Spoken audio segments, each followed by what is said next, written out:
오늘 말씀은 우리 열왕기상 19장 8절에서부터 우리 21절 마지막 절까지 보겠습니다. 이에 일어나 먹고 마시고 그 식물의 힘을 의지하여 40주 40야를 행하여 하나님의 산 호렙에 이르니라. 엘리야가 그곳 굴에 들어가 거기서 유하더니 여호와의 말씀이 저에게 임하여 이르시되 엘리야야 내가 어찌하여 여기 있느냐. 저가 대답하되 내가 만군의 하나님 여호와를 위하여 열심히 특심하오니 이는 이스라엘 자손이 주의 언약을 버리고 주의 단을 헐며 칼로 주의 선지자들을 죽였음이오며 오직 나만 남았거늘 저희가 내 생명을 찾아 취하려 하나이다. 여호와께서 가라사대 너는 나가서 여호와의 앞에서 산에 섰으라 하시더니 여호와께서 지나가시는데 여호와의 앞에 크고 강한 바람이 산을 가르고 바위를 부수나 바람 가운데 여호와께서 계시지 아니하며 바람 후에 지진이 있으나 지진 가운데도 여호와께서 계시지 아니하며 또 지진 후에 불이 있으나 불 가운데도 여호와께서 계시지 아니하더니 불 후에 세미한 소리가 있는지라. 엘리야가 듣고 겉옷으로 얼굴을 가리우고 나가 굴 어귀에 서매 소리가 있어 저에게 임하여 가라사대 엘리야야 내가 어찌하여 여기 있느냐. 저가 대답하되 내가 만군의 하나님 여호와를 위하여 열심히 특심하오니 이는 이스라엘 자손이 주의 언약을 버리고 주의 단을 헐며 칼로 주의 선지자들을 죽였음이오며 오직 나만 남았거늘 저희가 내 생명을 찾아 취하려 하나이다. 여호와께서 저에게 이르시되 너는 내 길을 돌이켜 광야로 말미암아 다메섹에 가서 이르거든 하사엘에게 기름을 부어 아람 왕이 되게 하고 너는 또 님시의 아들 예후에게 기름을 부어 이스라엘 왕이 되게 하고 또 아벨 무올라의 사밧의 아들 엘리사에게 기름을 부어 너를 대신하여 선지자가 되게 하라. 하사엘의 칼을 피하는 자를 예후가 죽일 것이요 예후의 칼을 피하는 자를 엘리사가 죽으리라. 그러나 내가 이스라엘 가운데 7천인을 남기리니 다 무릎을 바알에게 꿇지 아니하고 다 그 입을 바알에게 맞추지 아니한 자니라. 엘리야가 거기서 떠나 사밧의 아들 엘리사를 만나니 저가 12결이 소를 앞세우고 밭을 가는데 자기는 12째 결이와 함께 있더라. 엘리야가 그리로 건너가서 겉옷을 그의 위에 던졌더니 저가 소를 버리고 엘리야에게로 달려가서 이르되 청컨대 나로 내 부모와 입맞추게 하소서. 그리한 후에 내가 당신을 따르리이다. 엘리야가 저에게 이르되 돌아가라. 내가 내게 어떻게 행하였느냐 하니라. 엘리사가 저를 떠나 돌아가서 소 한 결이를 취하여 잡고 소의 기구를 불살라 그 고기를 삶아 백성에게 주어 먹게 하고 일어나 가서 엘리야를 좇으며 수종 들었더라. 아멘. 굉장히 오늘 크게 읽으셨는데 끝으로 갈수록 소리가 더 어떻게 됐겠어요? 더 커졌습니다. 정말 다행입니다. 하나님께서 그렇게 우리의 음성을 주장하신 줄 믿습니다. 오늘 이 말씀은 우리 여러분들이 잘 아는 말씀이지만 그래도 또 같이 우리가 공부를 해야 됩니다. 갈멜산에서 450명의 바알 선지자와 싸워서 이기고 그들을 완전히 죽여버렸던 이 위대한 승리를 이룬 이 엘리야가 이스라엘 성에 가서 이세벨 왕후의 그 독한 눈과 살해하려고 하는 그 위협을 듣고는 도망을 갔다가 우리가 지난주에 생각했죠. 도망을 가서 어디로 갔죠? 브엘세바를 지나가지고 어디를 갔어요? 하룻길 광야로 들어갔다가 너무 지쳐서 어디에 쓰러졌나요? 로뎀나무 아래 쓰러졌어요. 이병택 집사님 생각나죠? 로뎀나무 아래. 로뎀나무는 무슨 나무라고 그랬죠? 뱃살의 나무야. 거기에 쓰러져가 지쳐서 나 이제 죽겠어요. 하나님 나 죽여주세요. 이렇게 얘기를 했죠. 근데 하나님께서 그리고는 지쳐서 그대로 다운돼 버렸어요. 엘리야가 완전히 번아웃 돼서 이제 엘리야는 야 그렇게 위대한 종 생각해 보세요. 450명 바알 선지자를 놓고 백성들 보고 뭐라 그래요? 너희가 하나님을 쫓겠느냐? 바알을 쫓겠느냐? 어디 가운데서 머뭇머뭇하느냐? 인간들아 이러면서 소리 지르고 하나님께 기도해서 하나님이신 것과 내가 하나님의 종인 것과 하나님께서 이 종을 통해서 하나님의 이루시는 것을 보여주옵소서 하니까 하늘에서 뭐가 내려왔어요? 뭐가 내려왔어요? 여호와의 불이 내려왔어요. 그냥 불이 내려왔다면 산불이 난 것 같잖아요. 여호와의 불이 내려와서 그걸 완전 다 죽인다. 그렇잖아요. 그렇게 담대하던 이 엘리야가 자기는 이스라엘 궁전에만 들어가면은 온 이스라엘 백성들이 비단 깔아놓고 자기를 종려나무 가지고 흔들면서 환영할 줄 알았어요. 왜냐하면 엄청난 일을 했거든요. 그리고 이세벨 왕비가 나와가지고 하얀 속옷을 입고 나와서 바짝 엎드려가지고 엘리야여 죽을 죄를 졌나이다. 하나님은 살아계십니다. 마음대로 하시옵소서 이럴 줄 알았는데 웬걸 너 내일 이맘 되면 죽었어 이러니까 엘리야가 거기서 어떻게 돼요? 이것이 사람이 말이죠. 어떤 성공을 하고 힘들면 제일 처음에 뭐냐면 딱 그렇게 되면 좌절감에 팍 빠져요. 그러다가 좌절감에 팍 빠지면서 순간적으로 가만히 있으면 막 분노가 나요. 왜 이러지? 왜 이런 거야? 아니 도대체 이게 무슨 일이야? 막 분노가 나요. 근데 분노를 막 하다가 보면은 사람이 오늘 갑자기 두려움이 생겨요. 아 이게 아니지. 지금 내가 가다가 죽는다. 그러면 어떻게 도망가죠? 그리고 자기를 어떻게 낙심. 그래서 야 이제 끝났구나. 이제 봤더니 상황이 그게 아니구나 하니까 막 절망감에 빠지고 그 절망감이 쌓이고 쌓이다 보면 나중에 자기가 자포자기하고 포기를 하게 돼요. 그것이 인간의 마음이에요. 사실 모든 일이든지 그래요. 사실은 이제 그런 이 엘리야가 오늘 8절에 보니까 40일을 걸어가지고 천사가 공급해준 떡과 물을 마시고 힘을 얻어서 이제 하나님의 산인 호렙산에 왔습니다. 자, 호렙산에 와서 9절에 보니까 엘리야가 그곳 굴에 들어가 거기서 유하더니 엘리야가 어디서 산다고요? 야, 산에 별장이 있는 줄 알았는데 아파트가 있어서 거기 가서 살 줄 알았는데 그곳에 굴이 있었어요. 그래서 굴에 들어가서 살고 있어요. 그런데 우리는 성경을 이걸 딱 읽으면 엘리야가 그곳 굴에 들어갔다. 바로 그 굴에 들어갔다는 것이에요. 사실 이 호렙산에는 호렙산이라고 하는 것은 커다란 산맥 이름이에요. 근데 그 호렙 산맥이 이렇게 있으면 거기에 주봉이 되는 가장 큰 산 이름을 시내산이라고 해요. 그러니까 호렙산이라는 산맥을 말하는 거고 거기에 시내산이 있는데 이 호렙산에 들어가면 뭐가 많으냐면 굴이 많아요. 사실은.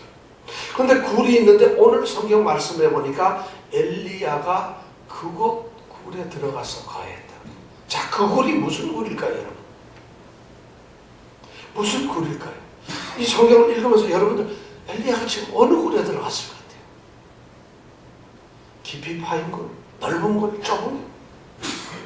이 굴이 뭐냐면은 지금 이 엘리야의 시대로부터 장만치 한 600년 전에 모세가 호렙산에서 하나님 얼굴을 보고 모습을 보던 그때 숨었던 바위 틈, 이것이 바로 이 굴이란 말이에요. 야, 그러니까 왜냐면 산은 그대로 있으니까 이 하나님께서는 엘리야를 모세가 숨어도 내가 너를 이제 너에게 모세가 그러잖아요. 이스라엘 백성들이 이제 금송하지 말고 배반하니까 하나님께서 놓아셔가지고 이제 이 백성을 내가 버리겠다 그러죠. 버리시면 어떡합니까? 하니까 하나님이 알았다. 그러면 하나님 우리와 같이 가나안 땅 올라가시죠. 그러니까 하나님이 가만히 계세요. 하나님 같이 가려면 누군가 보내줘야 될 거 아니에요. 우리하고 같이 갈 천사든 누구든 보내줘야 될 거 아니에요. 그러니까 하나님이 모세의 기도를 듣고 내가 직접 너희와 같이 가나안 땅을 가겠다. 그러니까 그때 모세가 하나님 보고 하는 말이 뭐예요? 하나님 그게 아닙니다. 하나님 같이 가신다는 걸 내가 어떻게 믿겠어요? 하나님 미안하지만 주의 영광을 보여주옵소서. 영광을 33장 16절인가 18절에 33장 18절에 나오는 말이에요. 주의 영광을 하나님 모습을 보여주세요. 그래야 내가 믿겠습니다. 그러니까 하나님이 그래 너 잠깐 굴에 서 있어. 바로 서 있는 그 굴이 요 굴이에요 지금. 그리고 그리로 하나님이 지나가시는 거예요. 그런데 모세는 얼굴을 못 보죠. 왜? 하나님을 보면 현장적사. 그러니까 못 보고 그 하나님 지나가는 걸 모세가 보는데, 엘리야가 지금 바로 그 호렙산의 그 바위 틈이라고 하는 굴에 들어갔다고 많은 학자들이 그렇게 얘기를 해요. 제가 보기에도 이 엘리야의 이야기는 모세와 너무 비슷해가지고 그게 맞는 것 같아요. 자, 거기 있는데 하나님께서 나타나셨어요. 그리고 하나님께서 엘리야에게 뭐라고 얘기를 하나요? 엘리야, how are you today? 이랬나요? 예? 예, 성경에 뭐라고 돼 있죠? 자, 9절에 보면 하나님께서 엘리야 보고 뭐라고 얘기해요? 딱 불에 들어와 있는 엘리야를 보고 뭐라고 해요? 시작. 엘리야야, 내가 어찌하여 있느냐. 엘리야 보고 딱 하나님이 말씀하는 게, 엘리야야, 고생했구나. 이런 말이 아니라, 엘리야야, 내가 어찌하여 여기 있느냐. 지금 하나님은 아실까요? 모를까요? 엘리야가 여기 있는 걸. 다 알면서도 하나님이, 엘리야야, 내가 어떻게 여기 있느냐. 내가 어떻게 여기 있느냐. 지금 엘리야는 어디 있어야 돼요? 이스라엘 땅에 어쩌면 사마리아 궁전이나 이스라엘 궁전에서 아방이나 그 사람들에게 뭐래? 하나님을 전해야 되고, 바알 선지자들 다 물리쳤으니까 이제는 아세라 선지자 물리치고 하나님의 말씀을 전해야 될 그 사람이 이스라엘 땅에 있지 아니하고 유다 땅도 지나가지고 광야도 지나가지고 거기서부터 350km나 떨어진 너무나 먼데 와 있는 세상의 이 시온산에 와 있다. 신의 광야에 이 시내산에 와 있다. 시내산에. 그러니까 하나님께서는 다 아시면서도, 엘리야야, 내가 어찌하여 여기 있느냐. 이 말씀은 뭐냐면, 너는 여기 있으면 안 되는데 도대체 내가 누구냐. 하나님께서는 지금 엘리야에게 그걸 묻고, 네가 지금 여기 왜 있느냐 이런 걸 묻는 게 아니라, 네가 도대체 누구냐 이거예요. 내가 누군데? 넌 선지자 아니냐? 내가 너를 불렀고 내가 너를 세웠고 내가 내 말을 위해서 너를 불렀는데, 너를 이스라엘에서 선지자로 세웠는데 왜 여기 있느냐 하는 하나님의 말씀이에요. 오늘 하나님께서 우리 보고 똑같이 그래요.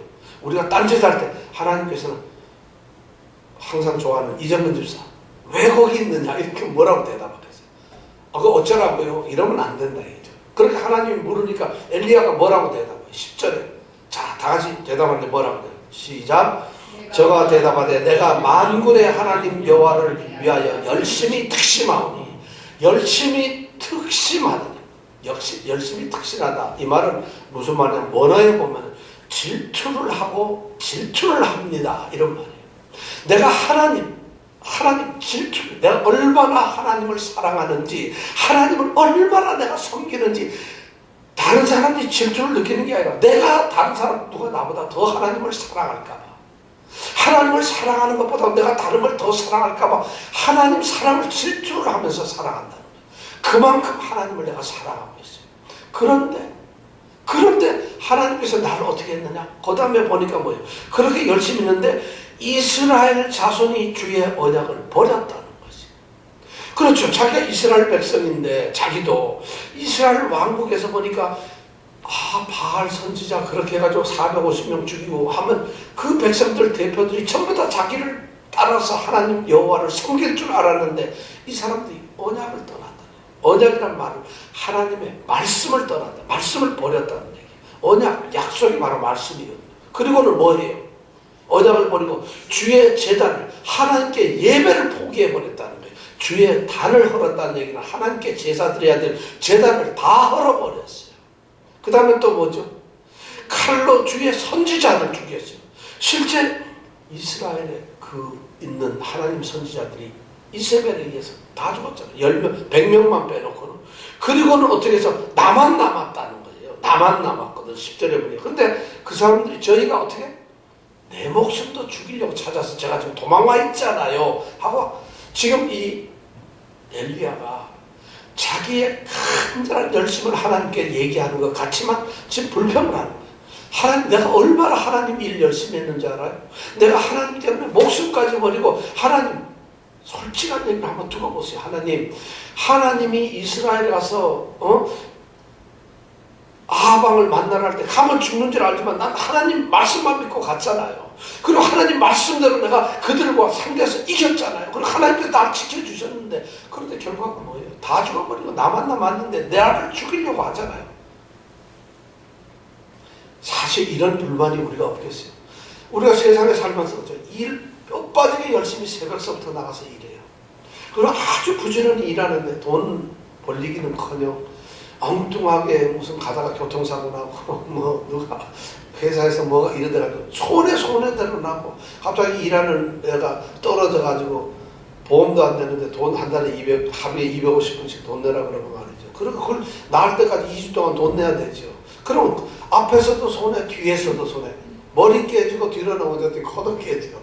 세상에 왜 내가 열심히 일하는데 하나님 왜 그렇습니까? 내가 주의를 빠졌습니까? 내가 하나님 기도는 조금 안 합니다. 그렇지만 기도를 안 합니까? 내가 열심히 없습니까? 찬양을 안 합니까? 내가 하나님을 안 섬깁니까? 근데 왜 나는 일거리가 없어가지고 노입니까? 지금 엘리야가 그런 원망을 하고 있어요. 내가 얼마나 질투 정도 할 정도인데 하나님 어떻게 되는 거예요? 그랬더니 하나님이 와서 엘리야야, 내가 왜 여기 있느냐? 참, 여기 있느냐? 이 말이 참 중요해요. 하나님께서 엘리야야, 내가 어찌하여 여기 있느냐? 저는 하나님이 지금 엘리야가 여기 굴에 이렇게 있잖아요. 잘 생각을 해보세요. 굴 틈에 이렇게 숨어 있는데 하나님께서 말씀을 하시는 거예요. 엘리야야, 내가 어찌하여 여기 있느냐? 자, 여기란 말을 한번 들어보세요.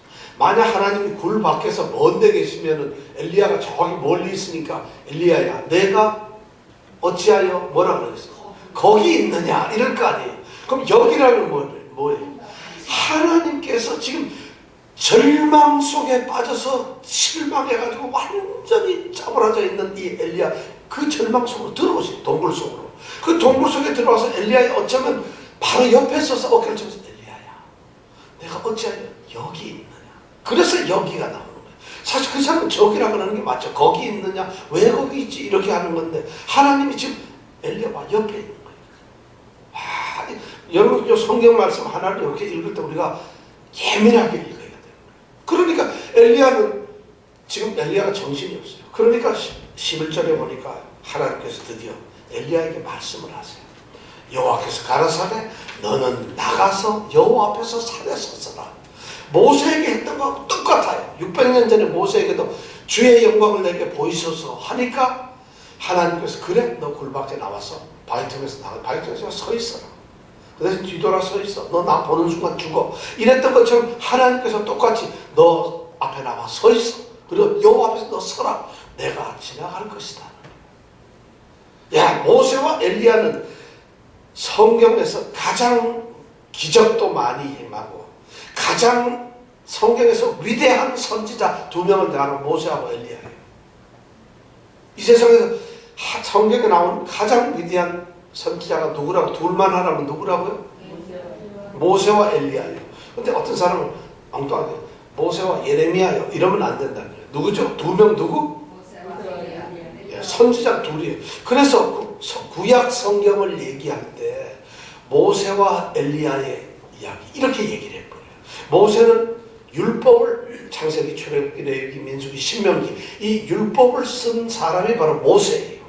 그 다음에는 나머지는 전부 뭐냐면 다 예언서거든요. 그러면 예언서, 선지서를 누가 선지자들이 썼잖아요. 근데 선지자들의 대표가 엘리야라서 나머지 다 엘리야가 통칭해버리고 말아요. 그 정도로 모세와 엘리야는 구약의 대표적이고 예수님께서 변화산에서 이렇게 광채를 입고 흰 옷 입은 것으로 변화됐을 때 그때 같이 있었던 사람이 누구죠? 모세와 베드로? 모세와 엘리야가 있었어요. 근데 데리고 올라간 게 베드로, 요한, 야고보 셋을 데리고 올라갔는데 베드로가 야고보, 요한이 깜짝 놀라는 거예요. 갑자기 산에 짠 하는데 예수님이 서 있고 옆에 모세가 서 있고 엘리야가 서 있어요. 그리고는 셋이서 뭐를 할 거예요? 얘기를 해요. 그럼 그것이 사건을 베드로가 딱 그것을 본 순간은 모세는 자그마치 1500년 전 사람이고 엘리야는 800년 전 사람인데 지금 예수님이 자기 눈에 그 세 명이 서 있는 게 보인단 말이에요. 우리가 천국에 가면 그 모습을 볼 줄 믿습니다. 온금 집사님 보고 싶지 않으세요? 온금 집사님 우리 가가지고 모세 한번 보자고요. 모세는 어떻게 생겼을까? 엘리야는 우리가 좀 구분을 할 수 있을 것 같아요. 엘리야의 모습이 어땠다고 그랬죠? 털보 아저씨니까 털 많으면 어저 엘리야네 우리 금방 알아볼 수 있을 것 같아요. 엘리야는 우리를 알아볼까요? 몰라볼까요? 우리를 알아볼까요? 몰라볼까요? 어떻게? 히브리서의 11장에 보면 믿음의 경주를 하는 자가 믿음의 경주를 달리는데 하나님의 미리 선진들이 그 믿음의 경주를 달리는 사람들을 보고 있다고 얘기를 하고 있어요. 하늘에서 믿음의 경주를 달리고 우리잖아요. 열심히 믿음 생활하고 이정근 집사님 그 힘든데도 일 다 때려치우고 와서 때려치우진 않았고 끝내고 와서 이렇게 교회 오고 예배 드리고 하면 그런 믿음의 모습을 믿음의 선진들이 우리를 믿음의 경주를 보고 있다. 왜? 그들이 잘 달리기를 그리고 오기를 그러면 지금 모세가 바로 이 순간에 우리를 보고 있는 거예요. 아 이병태 왔네? 누가 왔네? 다 알고 있다. 바로 그렇기 때문에 우리는 믿음을 우리 혼자 하는 게 절대 아니라는 거예요. 히브리서에 그렇게 나와 있어요. 그래서 믿음의 주요 온전케 하신 예수를 바라보자 이렇게 얘기를 하는 거예요. 그것이 바로 그런 경주를 하는 것. 그러니까 믿음은 사실 그런 건데 그런데 하나님께서 이제 오늘 엘리야에게 모세에게 했던 것처럼 똑같이 너 여기 서 있어라. 내가 지나가겠다. 여호와께서 지나가신다는 성경 말씀은 여호와가 정말 무슨 뭐 이렇게 걸어서 지나가는 게 아니에요. 하나님은 우리처럼 몸을 가진 것이 아니고 영이시니까 뭘 어떻게 지나가요. 영은 그냥 충만하게 있는 건데 하나님은 온 우리에 가득 있으신 분인데 어떻게 지나가고 할 게 없잖아요. 성경에서 여호와께서 지나가신다는 건 사람처럼 그렇게 우리가 표현을 할 뿐이지 사실은 지나가는 건 아니란 말이에요.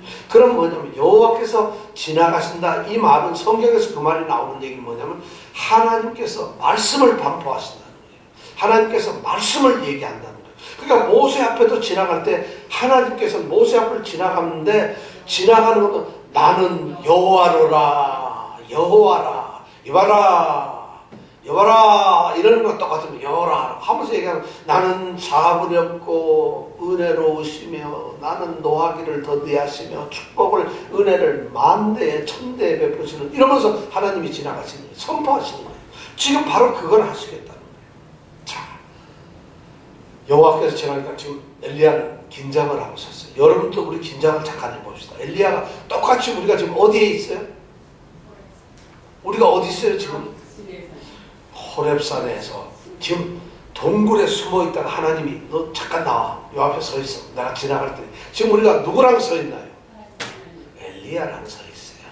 하나님은 지나가야 돼요. 하나님이 지금 서 있으면 어떻게 되나요? 그럼 엘리야랑 우리가 지금 서 있는데 하나님이 지나가신다고 했었지만 하나님 지나가는 걸 보고 있어요. 자 여기에 보니까 11절에 보니까 여호와께서 가라사대 너는 나가서 여호와의 앞에서 산에 섰으라 하시더니 여호와께서 지나가시는데 자 지나가시는 모습의 첫 번째 모습이 나옵니다. 어떤 모습이 나오냐?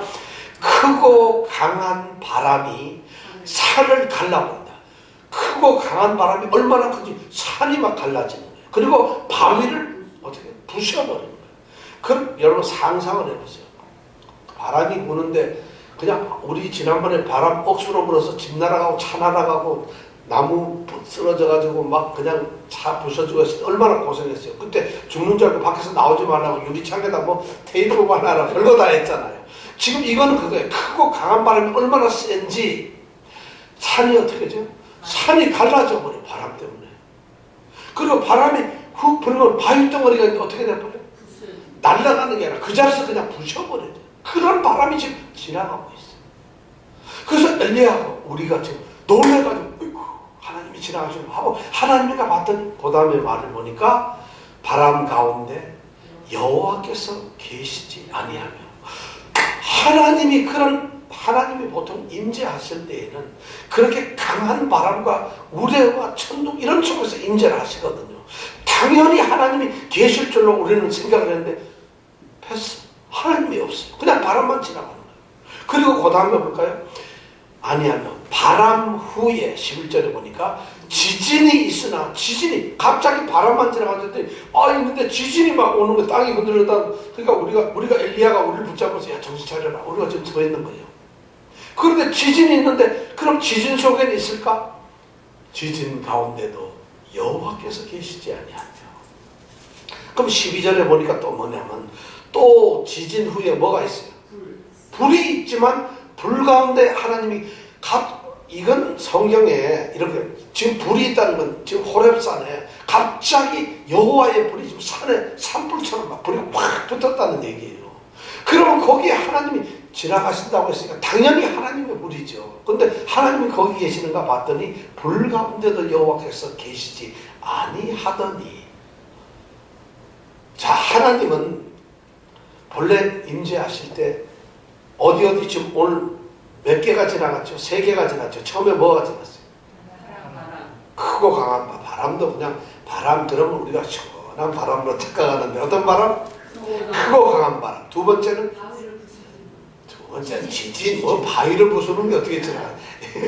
지진. 세 번째는 뭐예요? 불. 자, 크고 강한 바람. 그 다음에 지진, 불. 셋이 지나갔는데도 당연히 하나님이 나타나시고 하나님이 임재하실 때 모세가 시내산에서 율법을 받을 때 이스라엘 백성 60만을 내려놓고 너희들 12지파 중에서 장로만 올라와라 해서 70명 장로들이 올라갔어요. 근데 갑자기 하늘이 팽팽해지고 어둡고 천둥 우레가 막 치면서 무서워가 전부 다 엎드리니까 너희들 나한테 가까이 오는 순간에 내가 너희를 공격해서 너희들은 전부 다 죽는다. 올라오지 마라. 그러니까 전부 다 엎드려 달달달달 떠는 거예요. 모세만 나한테 와라. 모세가 그때 올라가면 어떻게 했어요? 담당하게 걷겠어요? 모세가 나는 죽었거나 아마 제가 보기에는 엉금엉금 기었을 것 같아요. 그러니까 하나님이 성경엔 그건 안 썼지만 야 모세야 기지 말고 걸어와. 왜냐면 베드로가 물 위를 걸을 때 예수님이 걸어와라니까 베드로가 걸었잖아요. 아마 담대하게 걸었겠죠. 바로 그런 게 없는데 크고 강한 바람 그 중에서 우리 하나님은 임재하시지 않았어요. 지진이 있는데도 거기에도 하나님이 임재하지 않고 불이 막 나서 산이 막 불이 나고 그러는데 그곳에 안 계세요. 그런데 그 다음에 12절 끝에 봤더니 불 후에 뭐라고 되어 있어요? 세미한 소리가 있는지라. 불이 확 지나. 그러니까 생각해보세요. 크고 강한 바람 하니까 귀가 떨어질 정도로 막 엄청나죠. 지진 엄청나죠. 불이 확 탔으니까 막 지금 그 호렙산이 아마 난리가 아닐 거예요, 소리가. 근데 그게 다 끝이고 나니까 갑자기 조용해지는 거예요. 지금 상황이 그거예요. 조용해지고 아주 세미한 소리가 나는 거예요. 여기서 세미한 소리라는 것은 하나님의 음성을 말하는 건데 들리질 않아요. 이 세미한 소리라는 말, 세미라는 말이 아주 가는데 너무 조용해가지고 내가 지금 여기서 우리 바늘 있잖아요. 핀을 하나 똑 떨어뜨리면 그 소리 뒤에서 들으시겠어요? 그런 정도로 소리가 작은 소리를 말할 때 이렇게 말해요. 세미한 소리. 그런 소리가 들리는데 뭐라고 얘기를 하는 거예요? 엘리야야, 내가 어찌하여 여기 있느냐? 자, 엘리야하고 우리도 그 소리를 듣는 게 아니에요. 이 세미한 음성이라는 것이 그러니까 엘리야가 그 소리를 딱 듣고 나니까 또다시 똑같은 말로 내가 하나님 얼마나 사랑하는지 열심히 특심했는데 저들이 이스라엘 백성들이 주의 언약을 버렸어요.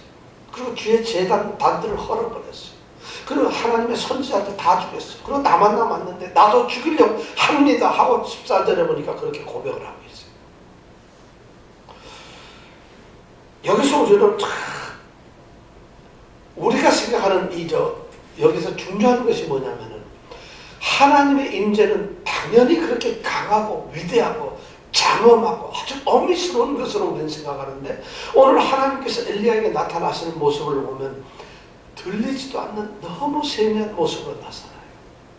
세미한 음성으로 나타났다는 이 얘기는 뭐냐면은 하나님께서 역사하시는 것 말이죠. 우리가 생각할 때 기적이나 이적이나 아주 큰 일 가지고 뭔가 짠하고 이렇게 하나님은 역사하시는 걸로 그렇게 우리에게 내어오시는 게 아니라는 거예요. 우리 삶 속에서도 하나님이 만약에 축복을 내리신다면 갑자기 로또를 갖다가 5천만 불짜리 당첨시켜주는 게 아니라는 거예요. 갑자기 돈이 어느 날같이 엄청나게 우리 아들이 갑자기 사업이 잘 돼가지고 손님이 너무 끌어가지고 밥도 먹을 시간이 없을 정도로 되는 것이 아닐 수도 있다는 것이에요. 물론 하나님께서는 기적이나 이적을 하시지만은 하나님의 축복은 하나님의 역사는 의외로 그런 장엄한 기적이나 그런 것이 아니고 아주 들리지도 않게 보이지도 않게 하나님은 역사를 하신다는 거예요. 그것을 지금 얘기를 하고 있어요. 하나님의 우리는 사역을 갖다가 하나님이 내게 함께 하시면 난리가 나야 되는 것처럼 생각하지만 하나님께서는 그렇게 역사를 안 하실 때도 있다는 거죠. 이렇게 저렇게 다 그렇다 보니까 우리는 하나님이 가볍게 좀 아무것도 내가 길을 갔는데 안 넘어지고 200m를 걸었다. 이것이 하나님의 은혜예요. 사실은 200m 걸으면서 잘못 헛디뎌가지고 삐끄덕 할 수 있는데 그러지 않고 똑바로 잘 걷었다. 그러면 믿는 사람들은 아 하나님 정말 저를 이렇게 넘어뜨리지 않고 정말 내 발을 붙드사 실족하지 않게 하시고 200m를 잘 걷게 해주셔서 감사합니다.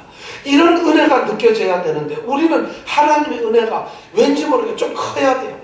뭔가 잘 돼야 되고 뭔가 빵빵빵 해가지고 어떤 엄청난 세리머니가 있어야 되고 뭐 어떤 이벤트가 엄청 나야만 하나님께서 나를 축복하시고 삶에서 평온하면은 이게 뭐 축복이야 하나님 뭐 축복도 없어. 이것이 우리가 잘못된 거예요. 지금 엘리야에게 가장 큰 것이 뭐였냐면 그거예요. 자기가 바알 선제 450명 무찌르고 갈멜산에서 소리칠 때는 세상이 자기 손에 들어왔어요. 하나님께서 자기만을 위하는 줄 알았어요. 그렇기 때문에 자기만 하나님을 위해 가지고 오로지 하나님 내가 하나님을 위합니다 하고 이 세상에 나밖에 없습니다 하고 그렇게 생각을 했다는 거예요. 그런데 실제로 그렇지 않다는 거예요. 하나님은 지금도 여전히 엘리야를 살아가고 계십니다. 우리가 교회에서 이렇게 봉사하면 그런 거 많아요.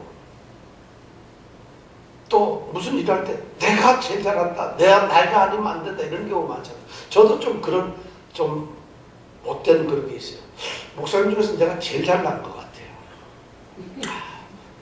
근데 하나님은 저한테 들려주신데 그거 사실이다. 이렇게 말씀을 하셔서 제가 아닌데요. 그랬더니 하나님 맞다. 그래가지고 하나님 아닙니다. 뭐. 지금도 아직도 해답을 못 얻었는데 그냥 착각은 북한에서도 자유입니다. 착각은. 그러니까 자유는 착각이란 어디서도 다 자유가 되는 거죠. 근데 바로 이 엘리야가 그런 자기 생각을 합니다. 자기만 남았대. 실제는 뭐 오바댜가 100명을 숨겨줬어요. 그렇잖아요. 있는데도 자기만 남았고 자기만 하나님이 되고 자기만 큰 역사, 능력의 종, 말씀의 종, 역사의 종 이렇게 생각을 했다는 거예요. 아니라는 거죠. 일단 하나님께서 모든 사람과 함께 하신다는 거예요. 근데 세미한 음성이란 뭐냐면 굉장히 중요한 말이에요. 우리가 하나님의 음성을 듣는 것은 기적으로 듣는 게 아닙니다. 지진으로 듣는 것도 아니에요. 하나님의 음성을 우리가 아까 하나님의 음성을 듣고자 하면 이랬잖아요. 하나님의 음성 듣는 것은 엄청난 뭐 기적, 역사, 위대한 일로 듣는 것이 아니라 세미한 음성으로 들어요. 세미한 음성은 사실 정확한 의미는 침묵이 소리가 없는 것이에요. 그럼 소리가 없는데 어떻게 들을까요? 바로 그것이 내적 조명이라는 거죠. 성령님께서 우리에게 얘기할 때는 마음의 얘기를 하시는 거예요. 마음으로 듣는 거고 마음으로 하는 거예요. 그런데 우리가 뭐 사람들 얘기할 때 오늘 하나님의 음성을 들었다. 나는 도대체 음성을 어떻게 들었는지 모르는데 하나님께서 음성으로 말씀하실 때 보면 전부 이 세미한 음성이라는 겁니다. 왜냐하면 성령께서 우리 마음속에 우리 영혼에 우리 심령 속에 우리 머릿속에 아주 살짝 왔어요. 그러니까 그런 것 아주 민감하고 또 하나님의 음성을 사모하는 사람이 아니고서 들을 수가 없어요. 마음에 그런 심령의 변화가 없는 사람들은 음성을 들을 수가 없다는 것이에요. 그래서 하나님의 음성을 그렇게 들려주는데 지금 엘리야가 하나님의 그 세미한 음성을 들었다는 것이에요. 엘리야는 지금 축복을 받고 있는 것이죠. 그러니까 하나님은 이 땅에서 기적으로 역사하시는 분이 아니라 말씀으로 역사하시는 분이다. 말씀으로 역사하시는 분. 자, 그렇게 해가지고 이제 질문을 하나님께서 다시 했잖아요. 엘리야야, 내가 어찌하여 여기 있느냐. 이제 엘리야가 아까는 똑같이 그렇게 대답하고 이번에도 똑같이 대답하는데 그런데 이번에는 대답을 하려는데 그냥 하는 게 아니라 14절에 보니까 뭐라 저가 대답하되 이런 건 써놔서 여기 보니까 13절에 보면은 엘리야가 그 세미한 음성을 듣고서 어떻게 13절에 보면 겉옷으로 얼굴을 가리우고 나간다. 왜 가렸어요? 자기의 이제 부족함을 드디어 깨닫는 거예요. 자기 자신의 부끄러움을 아니까 얼굴을 가리는 것이죠. 그리고 하나님이 너무 존귀하고 장엄하고 위험한 그런 하나님이시니까 감히 하나님을 자기는 대할 수가 없다 생각해서 얼굴을 가리는 거예요. 더 중요한 것은 하나님을 보게 되면 죽기 때문에 하나님을 감히 볼 수가 없어서 얼굴을 가리는 거예요. 근데 우리는 하나님 본 사람이 많아요. 천국에 와서 예수님 손잡고 돌아다니는 사람이 이 땅에 얼마나 많은지 곳곳에서 하나님 봤다 그래요. 웬만하면 다 하나님 봤대요. 여러분 하나님 보신 분 있어요 여기서? 시골장에 하나님 보셨어요 혹시? 네? 보셨어요? 얘기 좀 해요. 하나님 치마자락을 하나님 치마 입으셨나요? 몸빼예요 어떻게? 색동 치마? 우리는 참 그렇게 하나님을 우리가 볼 수가 없어요. 보면 죽어요.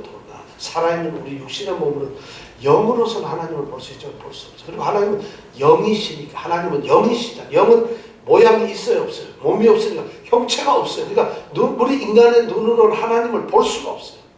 영은 모양이 없으니까. 그럼 모양이 없는데 모양은 없고 옷만 입고 다니나요 그러면? 그것도 있을 수가 없는 거예요. 그러니까 하나님 뭐 옷을 보았다 뭐 하나님께서 예수님이 천국에서 이렇게 강변을 걷고 계신데 하얀 옷을 입고 있다. 그래서 예수님께서 따라 내 곁으로 오너라. 그래가지고 달려갔더니 예수님이 내가 너에게 천국 비밀을 얘기해 준다. 천국은 있다. 그 책에 나오는 장면이에요.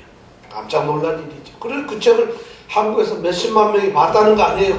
그리고 하나님 우리도 만나자 그러는데 엘리야처럼 만나는 겁니다. 하나님의 음성을 그렇게 듣는 겁니다. 성경은 이렇게 얘기를 하고 있잖아요. 그러면서 하나님께서는 이제 드디어 15절에 보니까 새로운 미션을 주시는 거예요. 참 하나님께서 치유하시는 방법이 놀랍습니다. 엘리야가 지쳐가지고 완전 숨이 넘어가서 헐떡헐떡 때 그때 사명을 주시질 않아요. 지쳐가지고 로뎀나무 아래서 완전히 지쳐가지고 하나님 나 죽이세요 하고 나서 그냥 기진맥지가 쓰러졌을 때 그때 하나님이 했던 것은 쓰다듬어 주는 거였어요. 어루만져 주는 거예요. 이렇게 해주고 터치를 해주시죠. 그리고 숯불에 구운 떡하고 물 한 병 그게 더 중요해서 그렇게 먹이면서 따뜻하게 몸을 우선 기력을 차지하고 나서 그 다음에는 하나님이 하셨던 자신의 모습 임재의 모습 내가 너와 같이 있다는 것을 확인시켜 주시는 거예요. 그 다음에 15절에 나와서 드디어 하시는 게 뭐냐면 이제 그 엘리야에게 사명을 새롭게 미션을 주는 거예요. 사명을 줍니다. 오늘 사명을 주는데 15절에 보면 사명을 3개를 줍니다. 15절 16절에 보니까 첫 번째가 뭐냐면 여호와께서 저에게 이르시되 너는 내 길을 돌이켜 지금 왔던 길을 갖다가 돌아가라는 것이 아니라 이제 너는 너의 자세, 마음, 과거의 모든 것을 다 끊어버리고 이제는 새롭게 너는 돌이켜서 가라고 이야기를 합니다. 그러면서 광야길을 통해서 어디로 가라? 다메섹으로 가라는 거예요. 광야길이란 자기가 왔던 유대 광야길이 아니라 이제는 전혀 다른 길이 어느 길이냐? 요단강 동편에 있는 광야길을 가게 될 거예요. 그 코스로 봐서는 그렇게 돼요. 왜냐하면 다메섹은 우리 단보다도 거기에서도 한 500km 더 올라가 있는 거예요. 다메섹은 요새로 말하면 다마스커스죠. 자, 거기로 가가지고 거기가 뭐냐면 아람이라는 나라가 있어요. 그 땅에 옛날에 이스라엘 바로 위에 아람이 있었는데 아람 거기에 가면은 누가 있다? 하사엘이라고 하는 사람이 있는데 그 사람에게 뭐를? 기름을 부어서 왕이 되게 해라. 이것이 첫 번째 미션이에요. 하나님은 오지랖이 넓으세요. 나는 이스라엘 사람이고 지금 광야에 와 있는데 아람 한 사람에게 와서 왕을 삼으라. 이게 무슨 미션인지 저도. 그 다음에 두 번째는 뭐냐면은 님시의 아들 예후라는 사람에게 가가지고 그 예후에게 기름을 부어서 이스라엘 왕, 지금 이스라엘 왕은 누구죠? 아합이잖아요. 이 아합 왕인데 예후라는 님시 아들 예후에게 기름을 부어서 그를 왕으로 삼으라는 거예요. 세 번째는 뭐냐면 아벨보라에 가면은 거기에 사밧이라고 하는 사람의 아들이 있는데 그 이름이 엘리사다예요. 엘리사를 기름을 부어서 선지자로 삼고 너의 수제자로 너의 후계자로 삼아라는 3개 미션을 줘요. 그러면서 놀랍게도 17절에 놀라운 말이 나와요. 17절 한번 같이 읽어볼까요? 시작. 하사엘의 칼을 피하는 자를 예후가 죽일 것이요 예후의 칼을 피하는 자를 엘리사가 죽이리라. 이 말씀을 하세요. 그럼 이 세 가지 미션 말이야. 아람 왕 하사엘을 갖다가 아람 왕으로 세워라. 이스라엘의 이 nim시의 아들 예후를 왕으로 세워라. 엘리사를 후계자로 세우라는 건 우리가 이해가 되는데 그 두 개는 도대체 왜 이것이 새로운 미션이고 하나님께 뭐가 될까요? 사실 이 성경 이걸 보면은 아무것도 몰라요. 근데 이후에 한 60년 뒤를 가보면 드디어 이 말이 무슨 말인지 알아요. 그러니까 하나님께서는 이미 이 엘리야의 기도를 들으신 거예요. 엘리야가 뭐라고 얘기를 했냐면 이렇게 기도를 했잖아요. 이스라엘 백성이 주의 언약을 버리고 주의 단을 헐어버리고 칼로 여호와의 선지자들 죽였고 나만 남았는데 내 목숨 자 단을 헐어버렸고 이스라엘 백성들 다 지금 하나님을 못 섬기게 하는 이런 일을 하고 있다는 거죠. 그럼 이걸 징계를 해야 될 텐데 하나님이 엘리야를 통해서 엘리야야 너 당장 올라가서 그들에게 단판을 지어라. 그러면 내가 너에게 또 여호와의 불을 줘서 바알 섬기는 것 다 죽여버리겠다. 이렇게 미션을 주시는 것이 아니라 전혀 엉뚱한 미션을 줍니다. 아람 나라에 가서 하사엘을 왕으로 세우라는 거예요. 열왕기하 8장에 가면은 그 이유가 나옵니다. 열왕기하 8장에 가보면 이 아람 나라에 거기에는 왕이 있는데 누구냐 베나닷이라고 하는 왕이 있어요. 근데 이 왕이 다스리고 있는데 거기에 군대 장관이 누구냐면 하사엘이에요. 이 하사엘이 그 군대 장관인데 어느 날 이 베나닷 왕이 병에 들었어요. 그러니까 이 왕이 야, 너 선지자한테 가서 내가 날 건지 죽을 건지 한번 좀 알아봐라 해가지고 누구를 시키냐면 이 하사엘을 시킵니다. 근데 하사엘이 그때 누구한테 가느냐면 그 당시에 선지자가 엘리야가 아니고 엘리사예요.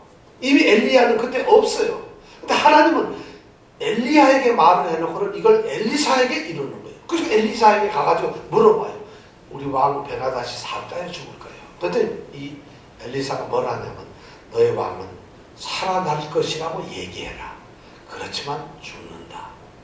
그 대신 내가 너를 왕으로 세운다. 이렇게 엘리사가 얘기를 해요. 그러니까 이 하사엘이 그 말 듣고 딱 가가지고 베나닷한테 같이 왕한테 가니까 왕이 어떻게 된대? 그러니까 왕이시여 죽지 않고 사십니다. 그리고 집에 왔다 그 다음날 가가지고 이불에다가 물을 푹 담궈가지고 솜이 부린 것 같아요. 그걸 갖다가 얼굴에다 덮어버렸어요. 그러면 병에 걸린 이 베나닷 왕은 어떻게 됐어요? 숨을 뺏겨 죽었죠. 그리고 왕이 됐어요. 그리고 이 왕이 된 하사엘이 아람이 이스라엘을 공격하는 거예요. 그래서 이스라엘 갖다 얼마나 무참하게 죽었는지 애벤 여자들은 배를 갈라버리고 애들 다 죽여버리고 그 전쟁 이 써놓은 거 성경에 여기 열왕기하 8장에 보면 무자비한 일을 해요. 그렇게 하나님께서 드디어 그 이스라엘 갖다 징계하시는 거예요. 그 징계를 예언을 하는데 이렇게 미리 예언을 해주세요. 내가 다른 분들은 이런 얘기 별로 안 하시더라고요. 설교를 여러 편을 봤는데 그냥 넘어가더라고요. 사실 이런 일을 하나님께서 벌써 미리 엘리야의 그 기도를 들으시는 거예요. 너를 갖다가 그렇게 애를 먹이고 이스라엘이 그렇게 만약에 나를 갖다가 배반한다면 내가 이렇게 징계하겠다고 하사엘을 세우는 거예요. 그래서 그 17절에 보면 하사엘의 칼을 가지고 다 하겠다. 근데 그걸 피하는 자를 누가 죽여요? 그렇죠. 외부에서 공격을 해가지고 아람이 그렇게 도륙을 냈는데도 그래도 살아있는 사람이 있다면 그 나라의 왕인 예후가 또 죽인다는 거예요. 예후는 누구냐 하면은 그 다음에 이렇게 보면은 이스라엘 왕의 본래 군대 장관이에요. 이 사람도. 근데 이 장관은 누구냐면 본래 아하 왕이 죽고는 요람이라고 하는 자기 아들이 왕이 되는데 그때 이 장군이 누구였냐면 바로 이 예후예요. 예후가 이제 길르앗 라못이라고 하는 요단강 건너편에 싸움을 하러 가는데 거기에서 또 이 선지자가 얘기를 하는데 너희가 너를 왕으로 삼겠다. 그렇게 딱 하고 나니까 예후가 길르앗 라못이라고 하는 요단강 이 길르앗 땅에서 싸움을 하다 말고 도로 회군을 해버려요. 그래가지고 이스라엘 궁전에 가가지고 왕 아합을 활을 쏴버려요. 그럼 거기 성경에 보면 활을 쏴가지고 두 팔 사이에 염통을 꿰뚫고 나갔더라 이렇게 돼요. 그래가지고 아합이 쓰러져 죽어요. 그러니까 그걸 던져버리고 나니까 어떻게 되겠어요? 개들이 다 먹어가지고 흔적도 없이 그래요. 아합, 그게 요람 왕이 그렇게 죽어버려요. 그러고 났는데 보니까 요람이 죽었는데 이스라엘 궁전을 딱 보니까 성벽에 누가 있었느냐? 이세벨이 있는 거예요. 그러니까 어머니잖아요. 어머니가 그때 죽지 않고 태우로서 이렇게 살아서 그 모든 걸 반란한 걸 보고 나니까 예후를 보고 막 흥분해서 이 시므리 같은 놈, 시므리가 누구죠? 시므리 같은 놈. 시므리는 7일 동안 왕하다 죽은 반역자 아니에요. 그러니까 바로 너 같은 놈은 7일 동안 반역자다 하고 예후한테 딱 해요. 그러니까 예후가 그 옆에 있는 궁녀를 두고 던져라 그래가지고 이세벨을 갖다 성 밖으로 던져버려요. 근데 그 던진 장면을 보면 던져가지고 피가 튀어서 성벽에 있고 그 다음에 막 말이 달려가니까 어떻게 짓밟아가지고 이세벨이 그 처참하게 죽고 말아요. 그래서 나중에 예후가 야 그래도 장사 지내줘야 될 테니까 시체를 찾아라 했더니 두개골하고 손하고 발만 남았다. 성경에 보면 그렇게 있어요. 그래서 그걸 제사를 못 지내고 어떻게 했다? 두개골 묻질 못하고 거름더미에다 버려라. 그래서 이세벨 여자 이름이 뭐라고요? 이세벨은 정숙한 여인, 고상한 여인인데 또 다른 의미로는 이세벨이라는 건 이세라는 건 여자라는 말이고 벨은 똥이라는 말이에요. 그럼 뭐 이름이 뭐예요? 똥이라는 말이에요. 이세벨은 거름더미에 들어갔다는 거예요. 이런 일이 지금 님시아들 그러니까 아람 왕 이 하사엘이 들어와가지고 무참하게 정복을 하고 그래도 살아가 도망가 난 사람이 있으면 예후가 또 그걸 다 죽여버린다는 거예요. 예후가. 근데 예후가 죽였는데 그래도 또 남아서 이 17절에 보면 예후의 칼을 피하는 자를 누가? 엘리사. 그럼 엘리사가 칼로 죽이는 게 아니고 엘리사가 말씀으로 심판을 한다 이런 말이에요. 자 이렇게까지 딱 이야기를 하고 있어요. 하나님께서 이런 사명을 주는 거예요. 엘리야의 기도를 들으신다는 거예요. 엘리야가 간절히 기도하니까 하나님께서는 엄청난 사명을 줬는데 이거 당대는 이루어지지 않는 것 같지만 하나님께서는 엘리야가 간구한 걸 그대로 들으시고 왜냐하면 이게 하나님의 영광을 위한 기도니까요. 이스라엘을 살려야 되는 기도니까. 자 그렇게 돼가지고 하나님께서는 하나님의 계획을 다 이루시겠다고 지금 엘리야에게 약속을 하세요. 그렇게 하면은 엘리야는 아 이제 내가 미션을 사명을 받았으니까 됐구나 이러겠는가? 그건 아니에요. 엘리야에게 하나님께서는 굉장히 중요한 두 가지를 주시는데 첫 번째가 뭐냐면 여기 있는 몇 절이죠? 18절 말씀이죠. 하나님께서는 엘리야 네가 혼자 남았다고 하지만 절대 혼자가 아니라는 거예요. 그러면서 몇 명이 남았다? 18절 다 같이 읽어볼까요? 시작. 그러나 내가 이스라엘 가운데 7천인을 남기리니 다 무릎을 바알에게 꿇지 아니하고 다 그 입을 바알에게 맞추지 아니한 자리라. 하나님께서 7,000명을 남겨두셨다는 거예요. 그러면 하나님이 세서 7,000명이 아니라 이건 충만한 사람, 7이라는 말은 충분하다 말이거든요. 그러니까 하나님은 하나님의 사람을 7,000명을 충분한 사람을 남겨두셨다. 남은 자들이라. 영어로 렘넌츠라고 그러죠. 렘넌츠. 남아있는 자. 이 남아있는 자는 뭐냐면 세상이 아무리 험해도 그 다음에 아무리 악이 창궐해도 아무리 기근과 어려움과 세상이 너무 고통스러워도 하나님께서 특별히 은혜로 특정하신 하나님이 택해서 정해놓은 사람들이 있다는 것이 그것이 7,000명이라는 것이 넘게 있다. 그러니까 이 엘리야야 너 혼자가 아니라 네가 아무리 이스라엘이 그래도 하나님께서는 하나님을 지키고 하나님을 섬기고 하나님을 사랑하고 똑같이 질투할 정도로 사랑하는 사람을 하나님은 남겨두셨다는 얘기예요. 그럼 우리가 이 땅에서 7,000인이 라는 것이죠. 지금. 우리 이정은 집사님이 7,000인 중에서 한 명이라는 거예요. 이병택 집사님도 한 명, 옹건 집사도 한 명 될래나? 한 명. 우리가 하나님의 은혜로서 우리가 남아있는 7,000명이라는 거예요. 요한서에서. 지금 하나님이 엘리야에게 굉장한 얘기, 너 혼자 아니라는 거야. 나는 이 세상이 어떻게 가더라도 내가 사랑하는 사람, 나의 사람들, 내가 지켜야 될 사람들, 내가 은혜를 베풀어야 할 내 자녀들을 남기시겠다는 얘기다.